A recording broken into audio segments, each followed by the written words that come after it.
ಕ್ಯಾರಮನೆ ಸಮೃದ್ಧಿ ಯೋಗಾನಂದ ಯೋಗಾನಂದ ಅವರು ಕ್ಯಾರಮನೆಯಿಂದ ಫೋನ್ ಮಾಡಿದ್ರು ಹಾವು ಇದೆ ಅಂತೇಳಿ. ಆದರೆ ಅವರಿಗೆ ಯಾವ ಹಾವು ಅಂತ ಗೊತ್ತಾಗಿಲ್ಲ ಫಸ್ಟಲ್ಲಿ, ಆಮೇಲೆ ನೋಡಿಬಿಟ್ಟು ಹೇಳಿ ಅಂತ ಹೇಳಿದೆ. ಈಗ ಮುಂದೆ ಬಂದಿಲ್ಲಿ ಕಾಳಿಂಗ ಸರ್ಪ ಅಂತೇಳಿ ಹೇಳಿದ್ರು. ಅವರು ನಡೆಸ್ತಿರೋ ಹೋಟೆಲು ಕೌಂಟ್ರಲ್ಲಿ, ಗ್ಯಾಸ್ ಕೌಂಟ್ರಲ್ಲಿ ಕೆಳಗಡೆ ಮಲಗಿತ್ತು. ಇವತ್ತು ರಜೆ ಕಾಣ್ತದೆ. ಹಾವು ಇದು ಯಾರು ಇರ್ತಿಲ್ಲ, ಕಸ್ಟಮರ್ ಯಾರು ಇರ್ತಿಲ್ಲ, ಮತ್ತು ಅವರು ರಜೆ ಮಾಡಿದ್ರು ಕಾಣ್ತದೆ. ಅಂಕಲ್ಗೆ ಫೋನ್ ಬಂತು.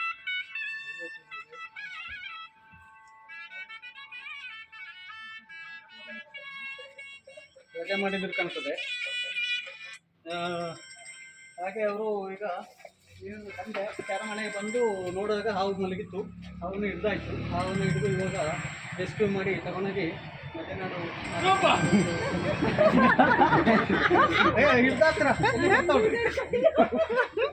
ಸರಿ ಸರಿ ಆಮೇಲೆ ಕಳ್ಬಿಡಿ ಒಂದು ನಿಮಿಷ. ಅವರೇ ಎದುರು ಹೋದ್ರು ಬಂದವ್ರೆ.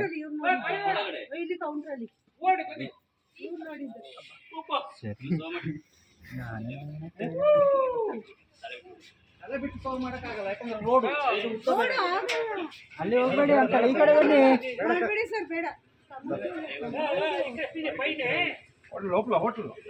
ಹೋಟೆಲ್ ಬ್ಯಾಂಗ್ಳೂರ್ ತಪ್ಪಿಸ ಫಾರಿನ್ ಇಂಪೋರ್ಟೆಂಟ್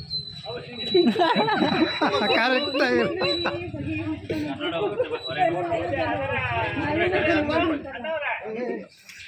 ಅಣ್ಣ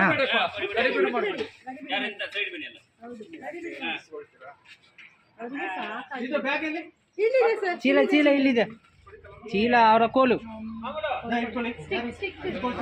ಸರ್, ಇದು ಬೆಂಡ ಕಾಲರ್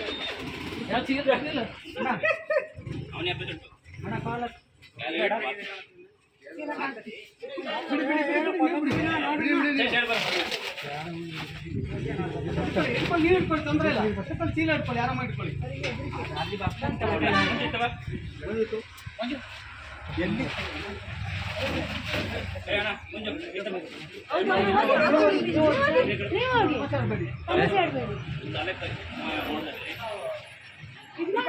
ಅಗಲ ಮಾಡಿ ಇಟ್ಕೊಳ್ಳಿ. ನೀವು ಇಟ್ಕೊಳ್ಳಿ, ನೀವು ಎದುರ್ಕೋಬೇಡಿ, ನೀವು ಎದುರ್ಬೇಡಿ.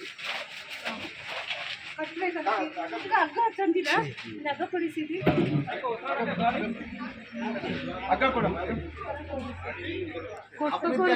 ಕೇರು ಕಾಂಬಳೆ